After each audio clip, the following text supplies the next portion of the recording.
Exercise 7.2 and question number 4 using the slopes show the triangle with the vertices यानी इसको कोने कहा जाता है vertices कोने A6 1 and B2 7 and C -6 -7 is a right triangle।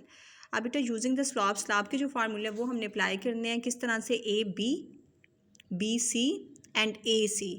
अब हमने ये फार्मूला हमने इन तीनों के लिए जब अप्लाई करने और फिर हमने देखना है कि इनमें से कौन से जो हैं B C या AC में से कौन सा एक दूसरे के साथ परपेंडिकुलर है।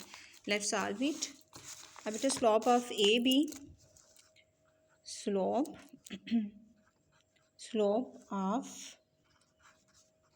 AB इसको हम नाम क्या दे देंगे, इसको हम नाम देंगे M1 is equal to y² minus y1 जो कि उसका फार्मूला है। उसके बाद x² माइनस x1। अब बेटा इसके लिए हम दोनों को y1 and y2 and minus y1 x² minus x1। अब इसमें ये क्या है हमारे पास, ये हमारे पास y² है, ये हमारे पास क्या है, ये y1 है, ये हमारे पास क्या है x² है, ये हमारे पास क्या है y1 है। अब उन वैल्यूज़ को हमने इनकी जगह पे यानी जहाँ पे हमारा फार्मूला वहाँ पे अप्लाई करना है, जिस तरह से हम पीछे भी करते आए हैं। 7 - 1 2 - 6 इज इक्वल टू 6 - 4। 7 में से 1 मूव करे बाकी हमारे पास 6 आएंगे, 6 में से 2 मूव करे बाकी बिगर के साथ माइनस है, इसलिए एक्सप्रेशन किसका देंगे, माइनस का, एंड 4 हमारे पास आएंगे। कैंसलेशन हो सकती है, यस ये कैंसलेशन हो जाएगी। 2 3s are 6 and 2 2s are 4, सो -3/2। अब दूसरी जो स्लोप है वो हमने किसकी फाइंड करनी है, स्लोप ऑफ BC। इसको हम नाम देंगे M2 का। AB हमने फाइंड कर लिया, अभी हमने BC फाइंड करनी है, फिर हमने AC फाइंड करनी है, ठीक है। अब उसके लिए भी हम ऊपर वही फार्मूला अप्लाई कर लेते हैं। अगर आप डायरेक्टली भी इसको करना चाहो तो कर सकते हैं। अब ये बेटा हमारे पास -7, ये क्या है y² y1 x² x1, वो हम यहाँ पे अप्लाई कर देंगे।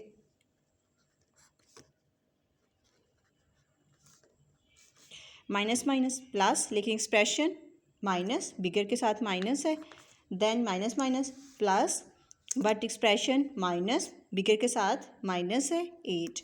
अब ये कैंसलेशन पॉसिबल है, किसके साथ हम कैंसिल करेंगे, 2 7s are 14 2 4s are 8, so minus minus already cancel हो चुके हैं। 7/4 ये अब हमारे पास BC की यानी M2 की भी जो स्लोप है वो आ चुकी है। अब हमने AB की फाइंड कर ली, BC की फाइंड कर ली, अब हमने AB की और BC की, अब AC की हमने फाइंड आउट करनी है। स्लोप ऑफ AC उसको हम क्या नाम देंगे, M3 इज इक्वल टू, फिर फार्मूला अप्लाई करेंगे, x² माइनस x1 अप्लाई कीजिए। ये क्या है y², ये क्या है y1 x² x1 अप्लाई कर लेते हैं यहाँ पे। -1 -7 -1 -6 -6 is equal to minus minus plus, ये हमारे पास ऐड होके क्या हो जाएगा, -8 हो जाएगा, माइनस माइनस तो ये हमारे पास -12 हो जाएगा। फिर cancellation, 2 4s are 8 2 6 are 12 2 2s are 4 2 3s are 6, so that 2/3। ये अब हमारा स्लोप AC आ गया, यानी M3 का जो हमने फाइंड किया है वो 2/3 आ गया स्लोप। अब इन तीनों के स्लोप आ गए हैं, लेकिन अब हमने कौन कौन सा स्लोप लेना है, क्योंकि हमने उसका परपेंडिकुलर बताना है, इसलिए ये देखेंगे हमारे पास स्लोप AB यानी M लेंगे M1 और M3 हम लेंगे, इन दोनों को आपस में अब हम मल्टीप्लाइड करेंगे। Since M1 M3 is equal to, अब M1 बेटा हमारे पास क्या था, -3/2 मल्टीप्लाइड, और ये हमारे पास क्या था, M3 2/3 अब बेटा इसमें को हमने क्लास में मल्टीप्लाई कर देना है। 3 3 से कैंसिल हो जाएगा, 2 2 से कैंसिल हो जाएगा, माइनस हमारे पास रह जाएगा ये, क्योंकि वो किसी से कैंसिल नहीं हो सका, इसलिए 2 1s are 2 3 1s are 3, तो बाकी हमारे पास 1 रह गया, और -1 जो है सिंस, अब हम नीचे इसके राइट कर देंगे, since since the product is -1, sides AB and AC are perpendicular.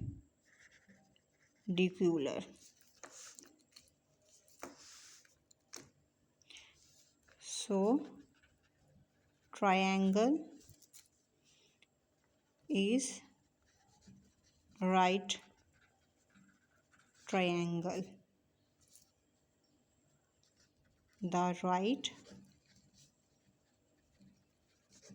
triangle is vertex A.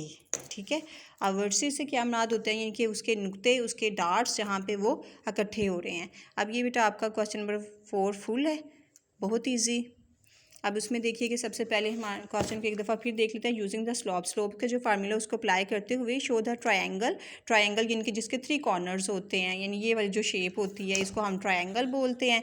तो उसमें हमें उसने A, B एंड C उसने दिया हुआ है। वो कहता है कि इसके लिए विद द वर्टिसेस, इसके जो नुक्ते हैं, यानी एक नुक्ता इसका ये हो गया, एक इसका ये हो गया, एक इसका ये हो गया, ये तीनों जो उसके नुक्ते हैं, वर्टिस A 6 1 है, A का जो नुक्ता है वो 6 1, B का जो है वो 2 C एंड जो C है उसका -6 7 है। Is are right triangle. तो इसका राइट ट्रायंगल उसने बनाना है। ठीक है, इसके तीनों के उसने A, B एंड C, इसके तीनों के उसने जो है वो नुक्ते बता दिए हैं। ये यहाँ पे हमने पढ़ लिए हैं कि ये तीनों इसके नुक्ते हैं। A का ये 6 1 है, B का 2 C है और C का, इसके कहते हैं कि राइट ट्रायंगल। तो चूँकि ये हमारी एक लाइन बिल्कुल स्ट्रेट जा रही है तो इसलिए ये शो कर रही है, रिप्रेजेंट करती है उसको कि ये राइट ट्रायंगल है। तो उसके लिए अब वो कहता है कि कौन कौन से नुक्ते जो हैं इसमें से परपेंडिकुलर हैं। ठीक है, अब वो हमने फाइंड करना है। तो फाइंड हमने कर दिया कि A एंड C जो है वो परपेंडिकुलर है। एक दफ़ा फिर क्वेश्चन को देख लेते हैं। पॉइंट्स हमने बेटा वर्टिसेस उसके राइट कर लिए थे। वर्टिस 6 1, वर्टिस 2 7 एंड C -6 7 था। अब स्लोप ऑफ ए बी के लिए हमने फार्मूला AB के अप्लाई किया, फिर हमने BC के लिए अप्लाई किया और फिर हमने AC के लिए जो है वो फार्मूला अप्लाई कर दिया। इसको M1 का नाम दे दिया, M² -y1 divided by x का स्क्वायर -x1। अब इसकी जो वैल्यूज़ थी वो हमने यहाँ पे पुट कर दी। x जो हमारी लास्ट वाली है वो हमारी क्या होती है y², और ये क्या है हमारी y1, ये क्या है हमारी x², ये हमारी क्या है x1। उसी तरह से जब हम BC फाइंड करेंगे तो उसमें भी y² y1 और x² और x1। जब हम AC फाइंड करेंगे तो उसमें भी हमारी -7 क्या है y² y1 x² और x1। ये हमने इस तरह से इसको देखते हुए यहाँ पे वैल्यूज़ उसकी लगाते जाना है। अब स्लोप A हमने फाइंड करना है, फिर BC हमने फाइंड करना है, फिर AC। इसको M1 का नाम देना है, इसको M2 का नाम देना है, इसको हमने M3 का नाम देना है। अब उसमें हम वैल्यूज़ पुट करने के बाद बहुत ही ईजी उसका सोल्यूशन होता है।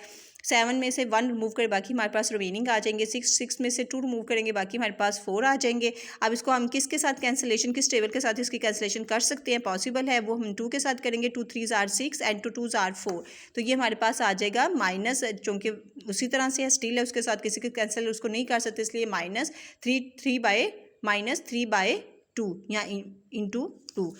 स्लॉप ऑफ दी BC का हमने फाइंड किया, सेम उसी तरह से ये भी कैंसिल हो गया। 2 7s are 14 और 2 4s are 8, 7/4 और माइनस माइनस से कैंसिल हो चुका है 7/4। और 3 का जो स्लोप है वो भी हमारे पास आ चुका है 2/3। अब इन तीनों के लिए वो कहता है कि सिंस M1, क्योंकि उसने हमें कहा है कि इसका परपेंडिकुलर अब आपने फाइंड करना है, तो उसके लिए हम बता देते हैं कि A एंड C जो है उसको, यानी कि M1 ये हमारे पास और M3 ये, अगर हम इन दोनों को लें तो ये हमारी प्रोडक्ट जो इसकी आएगी sides AB and AC are the perpendicular. तो फिर उसलिए हम प्रूव कर सकते हैं कि since product is -1 sides AB and AC are the perpendicular. AB and AC, ये AB है हमारी और ये AC है। ये रफ सा मैंने राइट किया हुआ है उसको, AB एंड AC ये क्या, ये हमारी परपेंडिकुलर है। तो वो हमने उसको यहाँ पे करके दिखा दिया परपेंडिकुलर। सो ट्रायंगल यानी कि जिसमें एक 90 डिग्री का बनता है उसको हम क्या कहते हैं, right triangle. Is the right, यानी ये जो ट्रायंगल है, ट्रायंगल जिसके 3 कॉर्नर्स होते हैं और उसमें एक जो है वो बिल्कुल सीधी जा रही होती है लाइन, तो उसको हम क्या कहते हैं कि ये राइट ट्रायंगल है जिसमें 90 डिग्री का जो है वो एंगल बन रहा हो। Is the right triangle, the right triangle is vertex A। तो वो कहाँ पे बन रहा है, वो A वर्टेक्स जो उसका नुक्ता A वहाँ पे बन रहा है।